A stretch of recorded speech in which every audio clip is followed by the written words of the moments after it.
සුබ දවසක් හැමෝටම වෙල්කම් බැක් ටු මයි YouTube channel. අද ඔයාලට ගෙදර තියෙන එකම එක අලගෙඩියකින් සත්කාර දෙකක් කරගන්න විදිය කියලා දෙනවා. එකක් තමයි බෙල්ල වැලමිට දනිස් කළු වෙලා තියෙන එකට ප්‍රතිකාරයක්. ඒ වගේම අනිත් එක තමයි මොහොනේ තියෙන පිග්මන්ටේෂන් තත්ත්ව, ඒ වගේම කුල්ලා පැල්ලා වගේ දේවල් නැති කරගන්න පුළුවන් සත්කාරයක්. ඉතින් මේ දෙකම ඔයාලට අලගෙඩියකින් කරගන්න පුළුවන්. එහෙනම් ඉතින් වීඩියෝ එක දිගටම බලන්න. මුලින්ම මම අලගෙඩියක් අරගෙන තියෙනවා. ටිකක් ලොකු අලගෙඩියක් මේක නම් ඔයාලට පොඩි අලගෙඩියක් මේකට පාවිච්චි කරන්න. මට ලොකු අලගෙඩියක් තමයි හම්බුනේ. අලගෙඩිය අර ගන්නකොට මම හොඳට පොත් ඉවත් කරලා අරගත්තේ.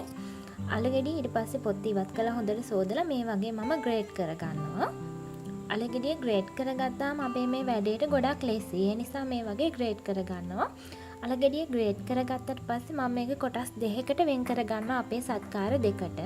ඉතින් බ්ලෙන්ඩර් කප් එක අරගෙන මේකට මම හොඳට සෝදලා කිරි ඉවත් කරගත්තු පොතු ඉවත් කරගත්තු කෝමාරිකා මදය එකතු කරගන්නවා.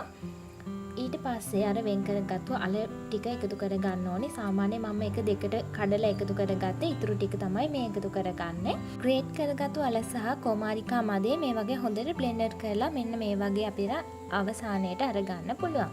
ඊට පස්සේ මම මේකට කස්තුරි කහ එකතු කරගන්නවා. කස්තුරි කහ නැත්නම් ඔයාලට ගෙදර උයන්න ගන්න කහ පාවිච්චි කරන්න පුළුවන්. කස්තුරි කහ එකතු කරලා මේ වගේ හොඳට මිශ්‍ර කරගන්න.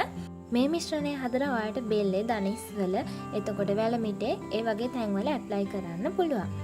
දැන් එහෙනම් අපි ඊළඟට හදාගමු මූණට පාවිච්චි කරන එක. ඒකටත් අපිට අර ඉතුරු කරගත්තු අල ටික මෙන්න මේ වගේ බ්ලෙන්ඩර් කප් එකට එකතු කරගන්න වෙනවා. ඊට පස්සේ මේකට මම එකතු කරගන්නවා කඩල පිටි වලින් මේ සෑදි එකක්. කඩල පිටි වලින් මේ සෑදි එකක් එකතු කරගත්තට පස්සේ මම ඒකටත් එකතු කරගන්නවා කස්තුරි කහ තේ හැදි කාලක විතර ප්‍රමාණයක්. දැන් මේ ටික හොඳට බ්ලෙන්ඩ් කරගන්න. බ්ලෙන්ඩර් කරගත්තට පස්සේ මෙන්න මේ වගේ පේස්ට් එකක් වගේ එන්නේ. ඊට පස්සේ අපිට පුළුවන් ඒක පාවිච්චි කරන්න. ඉතින් ওই විදිහට තමයි මේ දෙක හදාගන්නේ. අපි ඇප්ලයි කරලත් බලමු කොහොමද වෙන්නේ කියලා. මුලින්ම ඔයාලගේ මූණයි බෙල්ලයි හොඳට පිරිසිදු කරගන්න. ඒ වගේම වැලමිටේ දනිස් වලත් ඇප්ලයි කරගන්නවා නම් ඒ තනුත් හොඳට පිරිසිදු කරගන්න. අපි මුලින්ම මූණේ ඇප්ලයි කරගන්න එක ඇප්ලයි කරගමු. පිරිසිදු කරගත්ත මූණේ අර මේ වගේ මිශ්‍රණය ඇප්ලයි කරන්න. මේක බ්‍රෂ් එකකින් ඇප්ලයි කරන්න අමාරුයි. ඒ නිසා මම මේ වගේ අතින් ඇප්ලයි කරනවා. මුළු මූණෙම හොඳට ඇප්ලයි කරගන්න. ඒ වගේම බෙල්ලෙත් ඇප්ලයි කරන්න. ඔයාගේ මුහුණේ පිග්මන්ටේෂන් තියෙනවා නම් අනිවාර්යයෙන්ම සතියකට දවස් 3ක් මේක අනිවාර්යයෙන්ම කරන්න. එතකොට ඔයාලගේ මුහුණේ තියෙන පිග්මන්ටේෂන් තත්ත්ව නැති කරගන්න පුළුවන්.